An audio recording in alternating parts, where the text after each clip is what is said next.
What's up, everybody? Welcome back to the Live with Brandon Blakeney podcast. Of course, I am your host, Brandon Blakeney, aka Brandon Lee TV. Make sure to hit that like button, subscribe, comment, and share for all the latest and the greatest with the Live with Brandon Blakeney podcast. And follow us on social media at Brandon Lee TV. Now, welcome back. You know I got another banger for you, so kick back, relax, and come take a ride with me. You are now locked into the Live with Brandon Blakeney podcast. Here is your host, Brandon Blakeney. Arguably the biggest story in women's hoops, even more so than the actual playoffs, is the result from the Indiana Fever versus Connecticut Sun game, where the Connecticut Sun handedly handled the Indiana Fever, locked down Caitlin Clark, forced a bad game overall, honestly, for the Fever team, and shut down a high-powered offense, one of the most productive offenses in the league. Shut them down, held them to 69 points. But even bigger than the game was the plays that had nothing to do with basketball, I'll say. So we know I made a video that y'all been showing a lot of love to. I appreciate it. Where Dijonai Carrington, we got that other angle of her eye poke, attempted eye gouge. No, I don't know about it, but I'm just saying that it was nasty work. But we got another angle of it, and it looked really bad.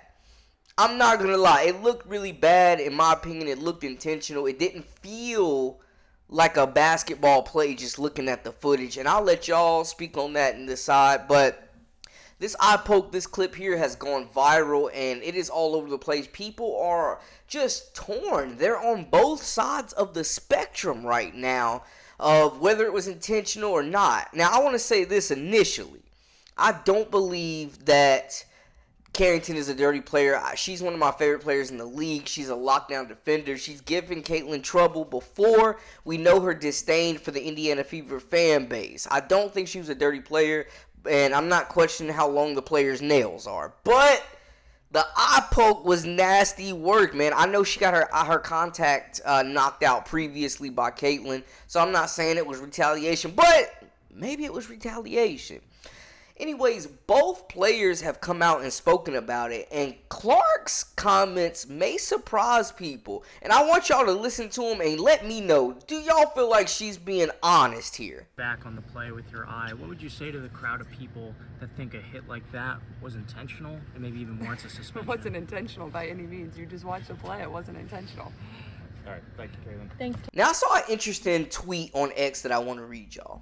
One user said, Caitlin Clark will never speak her mind because she is a white woman in a black woman's league. She doesn't have the luxury to speak up for herself or call the players out for their bad conduct without it coming off as white privilege or soft. Y'all know it. Terrible league. Playoff room.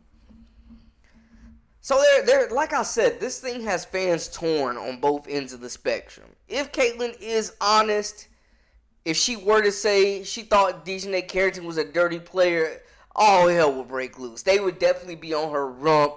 The league, the commentators, spectators. She would catch a lot of flack for that. And I'm not saying she's lying. She definitely could be telling the truth. Caitlin's super humble. She understands more so what a basketball play is at that level than any of us do. So if she's saying it, it's got some merit. And I'm not saying that she is lying. But if she wanted to go the other way and say that it was intentional and it messed up her game, she would definitely get called a crybaby. But would people cry white privilege?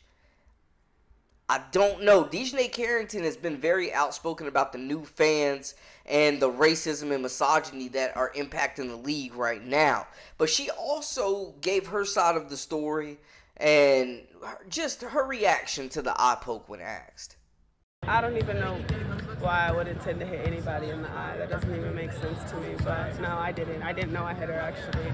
I was trying to make a play on the ball, and I guess I followed through and I hit her. So obviously it's never intentional. That's not even like the type of player that I am. So yeah.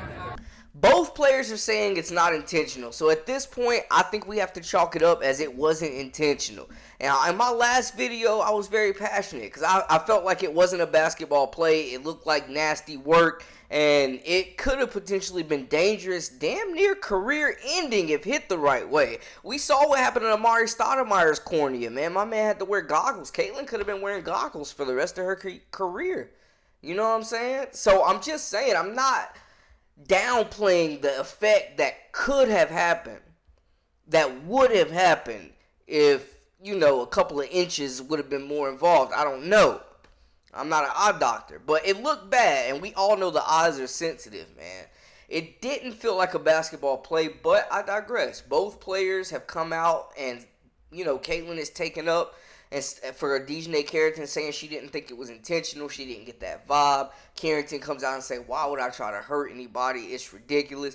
Both of these players have spoken. Both of them are very good at what they do, and it's going to be very interesting. This is just adding more fuel to the fire of this matchup heading into Game 2, where if y'all haven't seen it, go check out my video where I dove into the top 5 adjustments that Christy Sides and the Fever need to make this a series. Connecticut is just a tier above the Fever right now.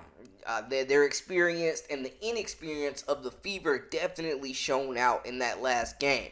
But they get their first playoff taste, and now they know what to expect. They understand the intensity. Caitlin doesn't typically have back-to-back bad games, so I'm excited to see this one. This Game 2 tomorrow to see what goes down with the storylines and if any adjustments are made. Are they going to keep DeWanna Bonner on Clark? Will Dijonai Carrington get some action on Clark? All eyes will be on these two. I mean, this topic has been debated into the ground, folks, but we had to do a follow-up just because this is the hottest topic in hoops right now. That is the most viral video in women's hoops right now.